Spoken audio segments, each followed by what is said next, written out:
सभी की छात्रा हैं। हम सभी ने मिलकर इस प्रोजेक्ट को बनाया है।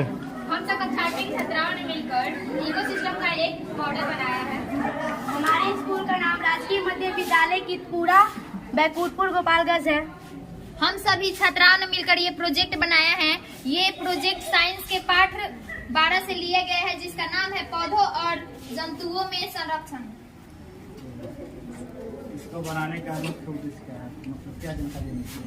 इससे हमें ये जानकारी मिलती है कि हमें अपने वातावरण को सुरक्षित रहना चाहिए, हमें अपने इकोसिस्टम को सुरक्षित रखना चाहिए।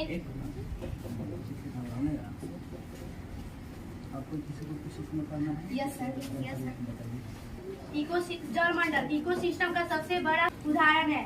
इसे इकोसिस्टम का ये सबसे बड़ा उदाहरण इसलिए है क्योंकि यहाँ पे विभिन्न प्रकार के जीव पाए जाते हैं।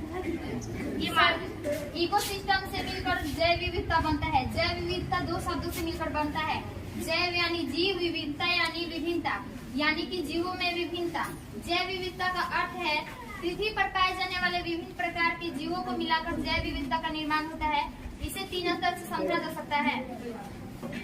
कौन कौन सी नस्ल हो सकती है? प्रजाति विविधता, आनुवंशिक विविधता। एक ही प्रजाति के भीतर विभिन्न आनुवंशिक संरचनाओं की भिन्नता, पारिस्थितिकी तंत्र। ये सब अलग अलग क्यों बनाया गया है? अलग अलग वहाँ बनाया क्योंकि जो जहाँ जीव रहने के लिए अनुकूल है उनको वहीं पे रहना चाहिए। जैसे कि जंगली जीव जंगल में रहने के लिए अनुकूल है, और जलमंडल में जो जलीय जीव है वो वहाँ रहने के लिए अनुकूल है। रेगिस्तानी जीव जहाँ कौन सा जीव है? तो जंगली जीव लग रहा है यहाँ पे आ गया है। Yes sir. सही है क्या? निकल के आया नो सर। अनुकूल है पानी में रहने के लिए। No sir. इकोसिस्टम का सबसे छोटा उदाहरण है क्योंकि ये यहाँ पे बहुत कम पशुएं पाए जाते हैं, क्योंकि यहाँ पे बहुत कम पशु और पेड़ पौधे हैं जो रहने के लिए अनुकूल है।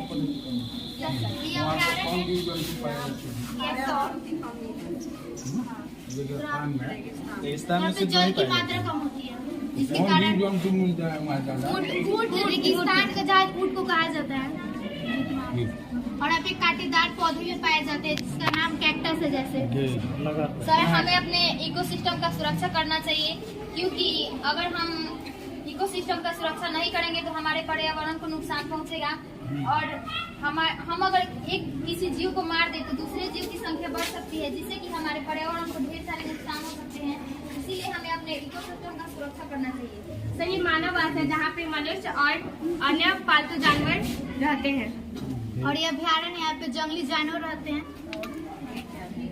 ये शेर है जो हिरण को खा रहा है, जैसे शिकार जैसे हिरण घास को खाता है और शेर हिरण को खाता है, वैसे ही अगर शेर घायल हो जाए और उसकी मृत्यु हो जाए तो उसे अन्य पशु पक्षी या सूक्ष्म जीव खा लेते हैं। मतलब जो पूरा कर रहे हैं।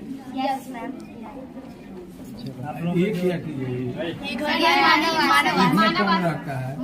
मानव इसमें गौशाला है। बहुत बढ़िया। आप लोगों के लिए आप लोगों को बहुत बहुत बधाई।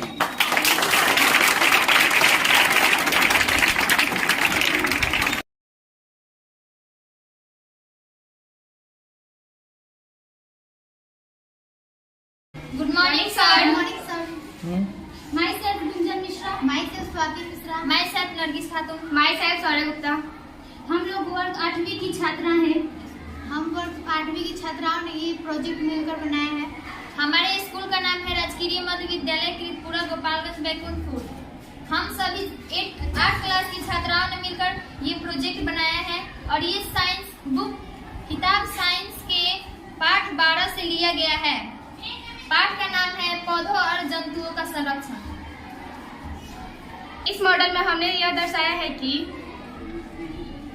मानववास, अभ्यारण्य, जलमंडल तथा रेगिस्तान। जैव विविधता। जैव विविधता का मतलब है जीवों में विभिन्नता। जैव विविधता 2 शब्दों से मिलकर बना है। जैव मतलब जीव और विभिन्नता मतलब प्रकार, अर्थात किसी भी भौगोलिक क्षेत्र में पाए जाने वाले सभी जीव जंतु की संख्या और उनकी विभिन्नता को जैव विविधता कहा जाता है। जैव विविधता को 3 स्तर से समझा जा सकता है: प्रजातीय विविधता, आनुवंशिक विविधता, पारिस्थितिकी तंत्र। सभी जीव जंतु जीवित रहने के लिए पर्यावरण या एक दूसरे पर निर्भर रहते हैं। इसी तंत्र को पारिस्थितिकी तंत्र कहते हैं। पारिस्थितिकी तंत्र का संरक्षण हम लोग को इसलिए जरूरी है क्योंकि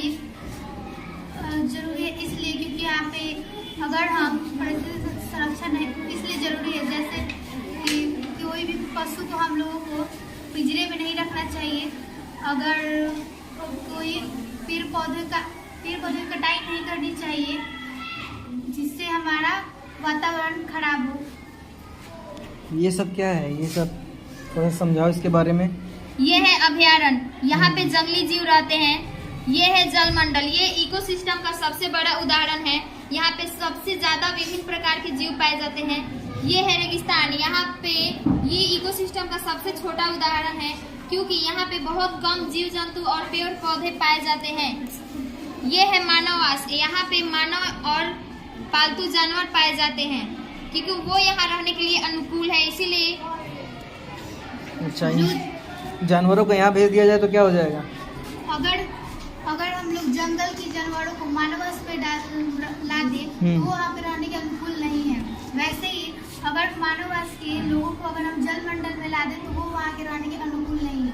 पारिस्थितिकी तंत्र की क्या आवश्यकता है, क्यों जरूरी है ये?